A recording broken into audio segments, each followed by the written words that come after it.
Let me know when I'm good.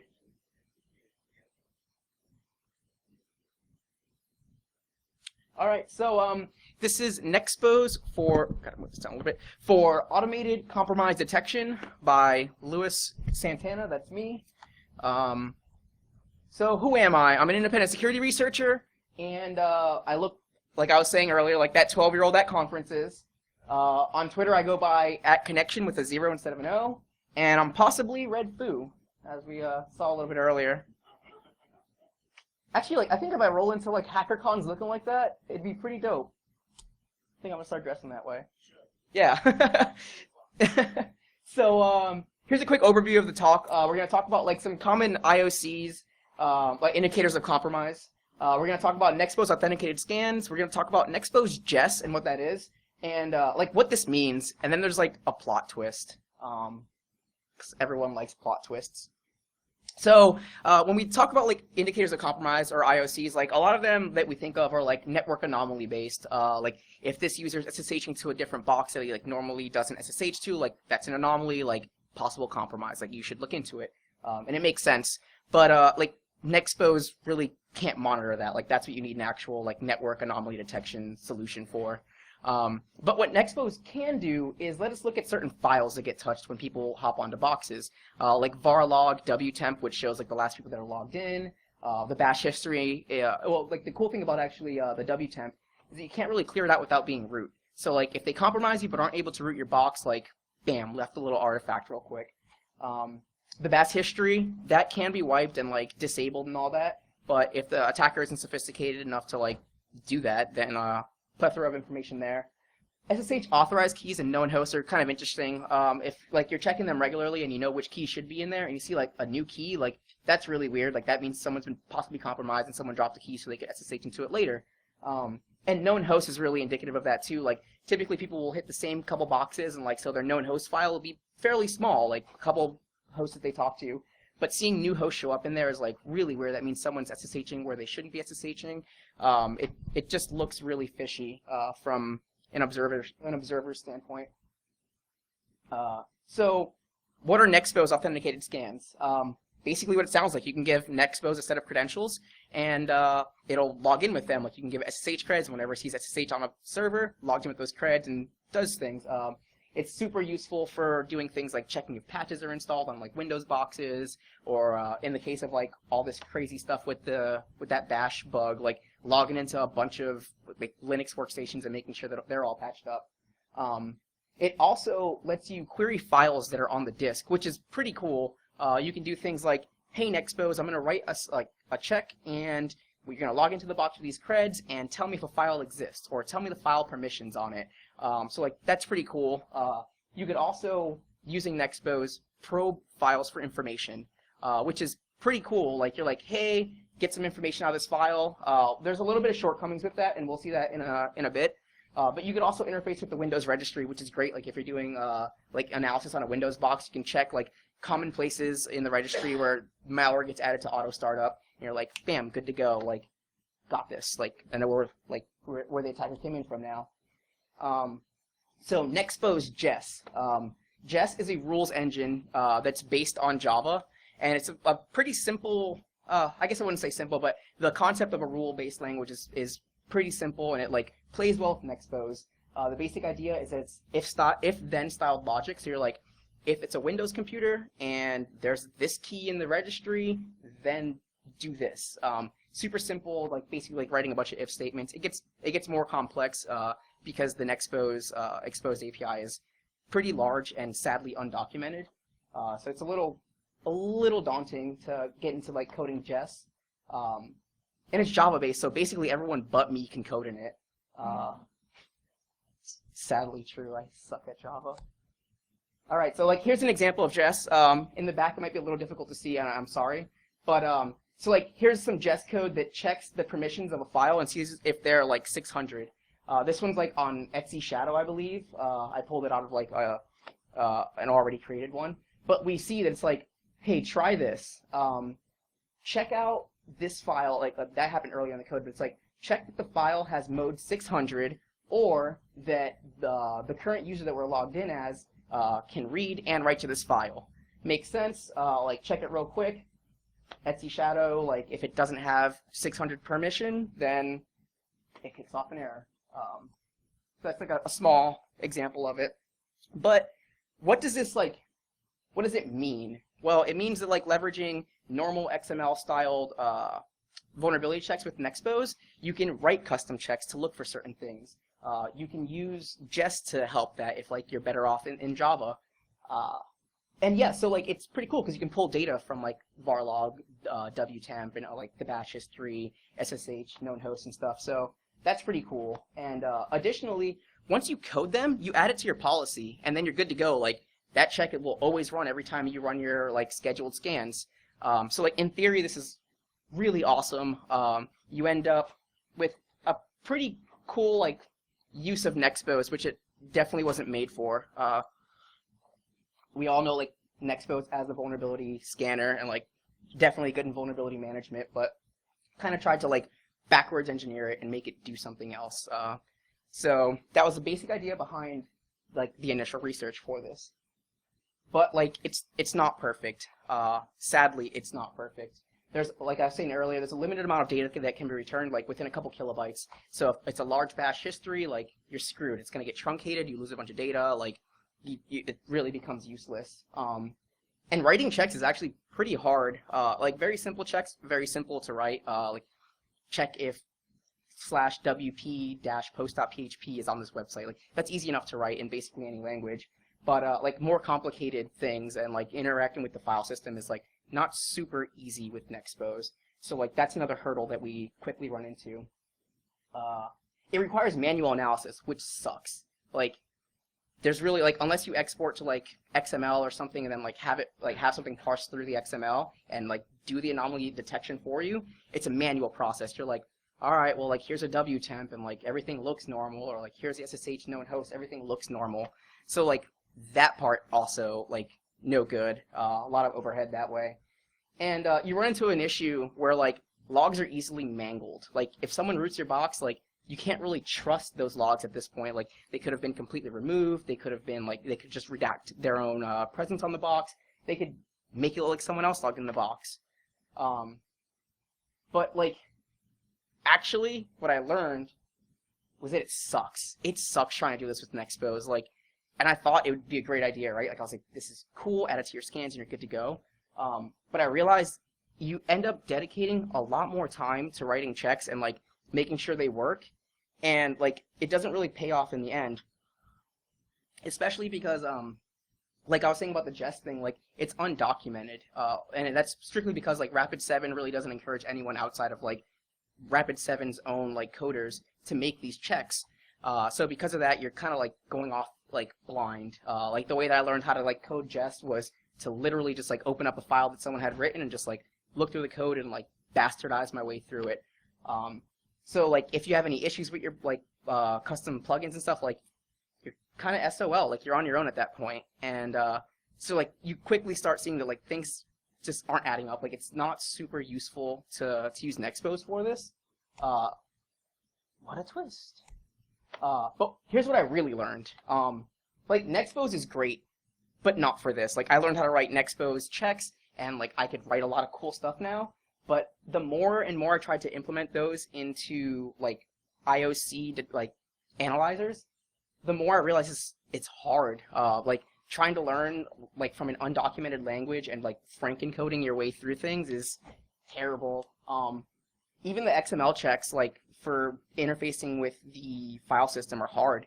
Like there's a bunch of other things that you could do where it's like, hey, like just FTP to this server and like it's easy enough to write. But when it starts coming down to dealing with actual file system stuff, like screwed. And yeah, like the custom checks aren't supported. So if you can't get your check to work, like deal with it, like figure it out or move on. So yeah, it's definitely much better for Vuln scanning than incident response, mainly because Vuln checks are fairly binary. Like, hey, if they're running Apache and it's this version, then they're vulnerable. Like it's a fairly straightforward process. Whereas like looking at like log files and stuff, it's not like instantly obvious whether or not you were compromised, because like NeXpose is definitely not that smart to do it, so you have to go through it yourself.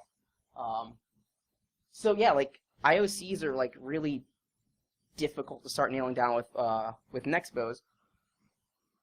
And then I was like, I gotta make this work though. Like, it's such a great idea, such a novel idea. Like, I need to make this work.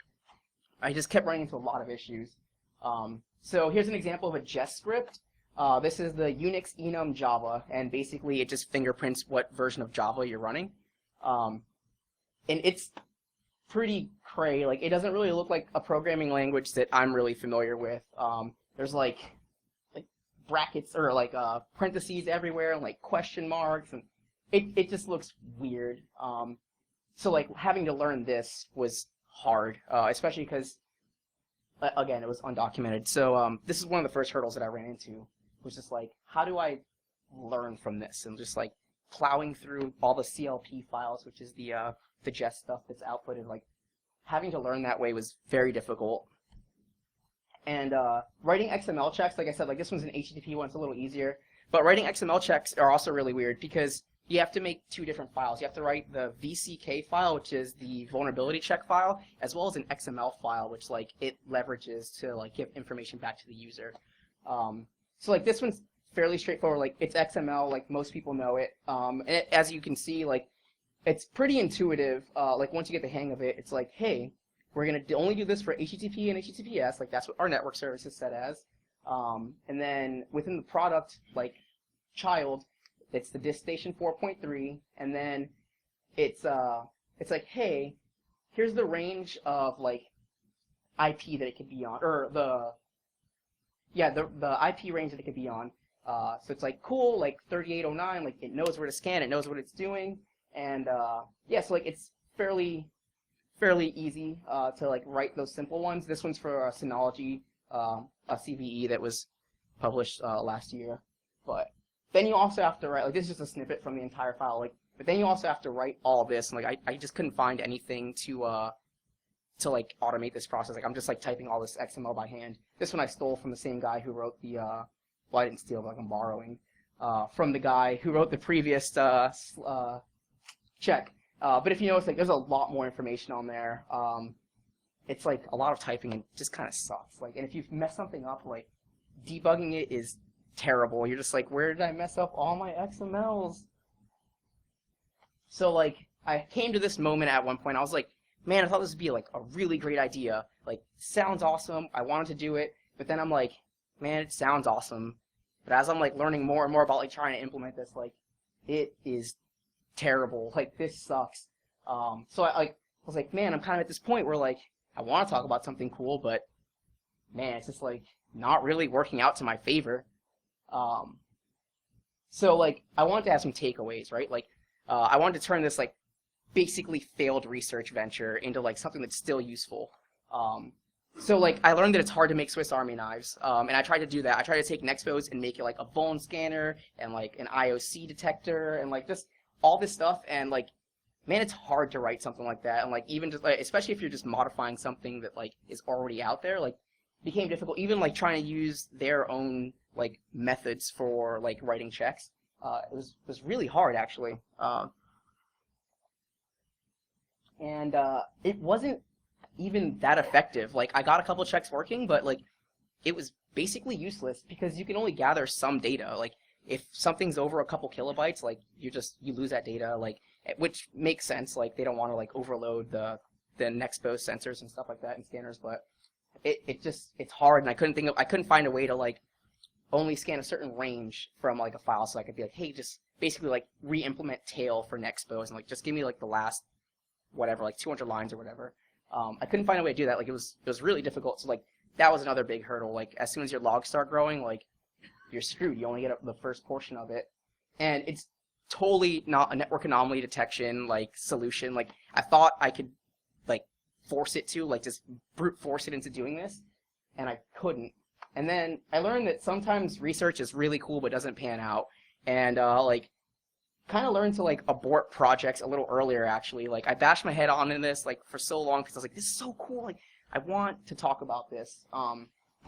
That being said, there's also a couple scripts that were written, some checks and stuff, and I'll be pushing those out to like GitHub later on in the day when I'm more stable on my internets. But yeah, like there's a couple checks that like do some of this stuff, but again, it's not super useful. Like you get some data, and it's like, whatever. It's like, I realized I was trying to beat a dead horse at one point. It's just way too much, like, overhead. So, like, this is, like, my issues and my struggles trying to do this. I was like, all right, I have to create NeXpose checks. Well, what does that mean? Well, like, I gotta learn Jess. I gotta learn their XML formatting, and then, like, I also have to debug these for hours to make sure that things actually work. It's just like, man, I could have just SSH, I could have, like, scripted SSHing into a box and checking for this thing at this point. Like, it's getting really crazy. And then, like, even after I do that, I have to manually, like, go through everything and analyze it, and the checks are dumb. Like, they don't know that things are vulnerable because they're not actual vulnerability checks. They're just like, hey, here's a file. And so it sucked too, because if you include this in, like, your normal, like, perimeter sweeps or, like, authenticated scans as per usual, like, you run into this issue where, like, you end up with now a huge report, because, like, every box it SSHs into, like, whatever vulns it finds, it also, like, dumps out all this information from, like, batch history, and, like, your exported reports end up being a lot bigger, which kind of sucks to go through. And you're, like, it's honestly better off avoiding this entirely, which sucks, right? Like, I hate to say that about, like, a product I thought would be super cool, but I definitely was like, man, it's, like, I wish I could do something with this, because NeXpose is a great tool. Like, I've used it. I've used, like, when I was a consultant, I used it a lot as my de facto scanner, and I wanted to make it more, and realized, like, that doesn't always work. So, Oh, yeah. you realize you can, with NeXpose, you can actually write your own custom checks. Yeah, well, that's what I was saying with, like, some of the Jess stuff. Like, it's like, so Jess is a very difficult language to learn. Like, Yeah, it's not intuitive. I believe that. yeah, like, it's hard to see in the back, but yeah, like, it's really crazy, like, snippets. I'm sure once you learn it, like, it's a lot easier, right? But, like, it's undocumented, which made it really hard, like, to learn anything. You have to learn by example. But yeah, so that was the basic idea. And, like, I did get some checks written, and, like, they do some of this stuff, but it's like, I don't know, like, I thought it was always just, like, better off to avoid it, because it was so much hassle to, like, get things going, and, like, not enough return. But it is important to routinely check for IOCs and, like, find a way to, like, make it part of your security program. And so, like, NeXpose is probably not the best solution. That being said, if you do dedicate your time to writing those custom checks, like, you could use it. You, like, theoretically could leverage this to do it. The downside to that is that, like, it's a lot of a time investment, and I just didn't see it, like, being worthwhile, honestly. So do you have a better solution for writing vulnerability and Excuse me? that's really kind of a harsh state? I'm sorry, like, I didn't hear the first part. Do you have a better solution for writing your vulnerability scanner to do this version check? No, like the way that NeXpose does it and the way that a lot of, like, vulnerability scanners do it is, like, perfect, and, like, it works. Like, it works for vulnerability scanning. I was basically trying to, like, backwards engineer NeXpose to do something it wasn't developed to do, simply because I was like, cool, like, it has authenticated scans, and I could, like, interface with the file system. Like, this should be easy, and realized pretty quickly, like, well, this is why, like, NeXpose doesn't have this feature, because it's a pain in the ass to, like, actually implement. Like, it's terrible. Like, I would hate to have to maintain all these checks. And I even looked at doing it with Nessus, which like, lets you run shell commands and stuff if you're authenticated scanning, and even that is, like, still kind of a hassle to do a lot of this. Yeah, agreed. Yeah, it was a little weird, like, only because, like, Rapid7 was like, hey, we don't advise anyone that's not a Rapid7, like, check writer to, like, use Jess at all, like, so they didn't document it. Like, it's totally internally documented, I'm sure. But yeah, so it was yeah, that'd be great. Like, it would be really awesome, actually. Like, I might actually, like, be able to make decent checks for, like, NeXpose if I could, like, look at actual documentation. So if you've got the power to do that, that'd be awesome, man. Yeah. Excuse me? I did, and I did, and, like, on the community site, and, like, what's it called? Like, Security Street or something like that. Yeah, like, some people have posted up examples of theirs, but it's just that, right? Like, it's just their code snippet, and they're, like, asking for help or something, or, like, showing off what they wrote, and there's not really a way to learn, like, actually, like, on the community.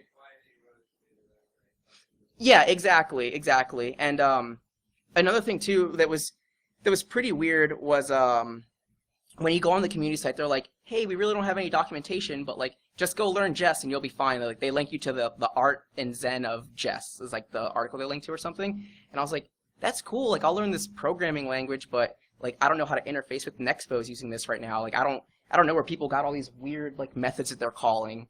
So yeah, like it becomes very difficult to try to do this work when you're like brute forcing your way through and just like franken-coding things. And then like I learned that refactoring tools is messy for like very many of the same reasons I was just talking about. Like sure, like you can make custom checks, but like you're still forcing NeXpose. Like you're basically like making NeXpose bend over backwards, and like it's not designed to do this. I'm sure given enough time, like you could definitely like write some good checks for it, but it did not work out that way like in my favor. So yeah, like oh yes.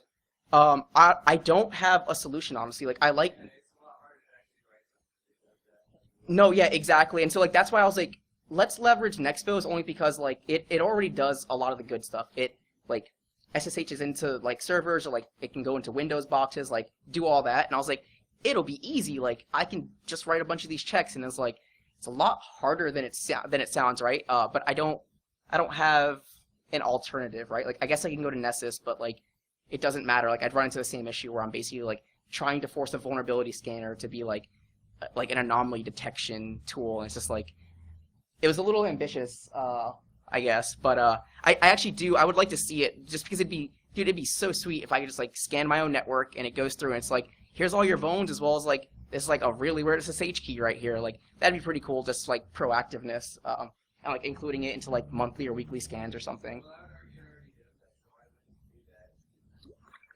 Yeah, I would agree with that.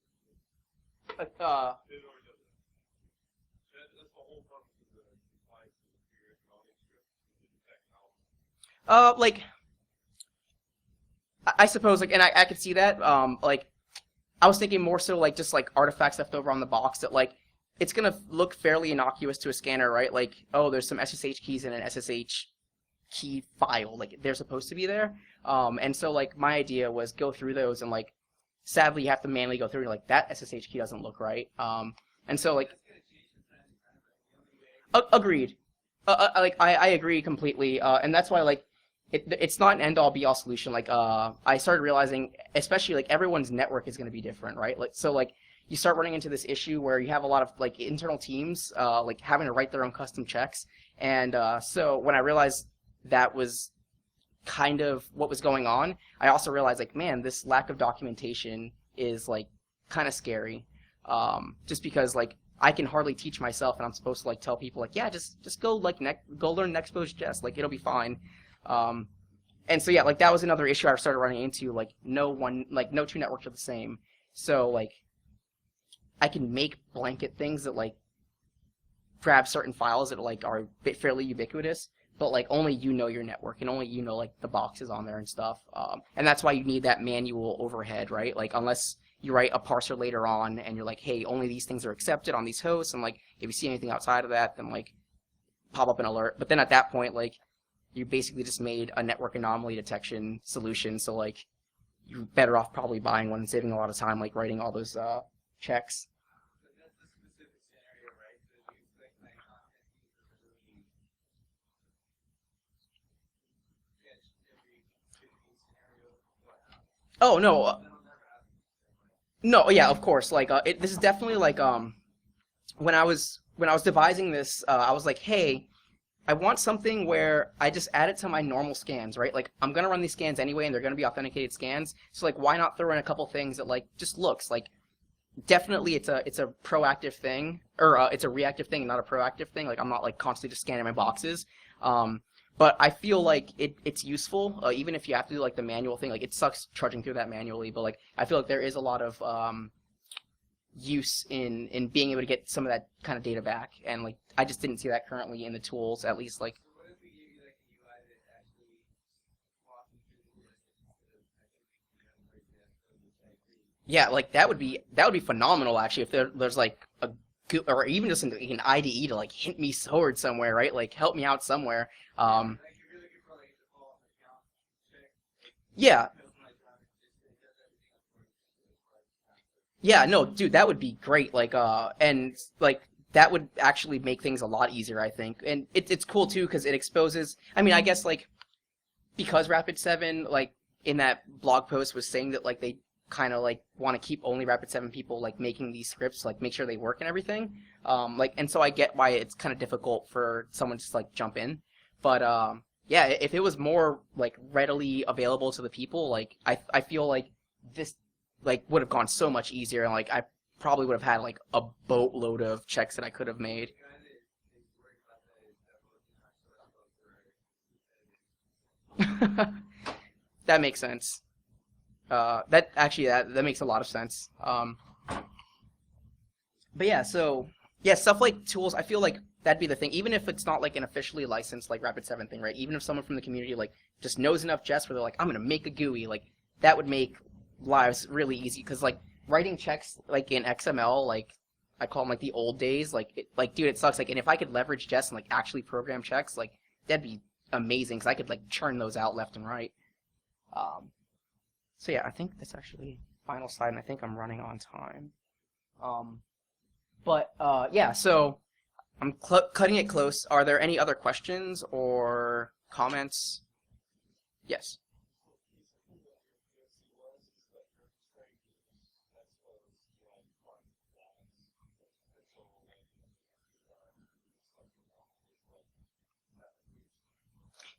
Yeah, so that oh, go ahead. Oh yeah, so I'll just repeat it for like the video. The basic idea was the question was, hey, so like your proof of concept was you want to leverage like NeXpose, which is traditionally like a vulnerability scanner, to like look for flags and artifacts that you've been compromised. And yeah, like that was the initial idea. And yeah, like I found out if I had a lot more time to actually like deep dive and learn Jess and like learn how like go through a lot of the CPL files and like see how other people were doing things, like I could have probably eventually figured it out, but like the time investment was just like not in it for me. I'm like having to learn an entire language to like write one quick check, and like I'm basically only learning enough of the language to write that check, and like having to constantly learn like relearn the language for different aspects like was crazy. Like, and I was like, this is way too ambitious. Like, definitely like I wouldn't recommend trying to write those Jest scripts unless you have like a decent amount of experience doing it or like have a lot of time to learn it. Yeah. Any other questions, or am I good on time, or cool? Any other questions, comments, concerns, obscenities to yell at me? All right, cool. That's it.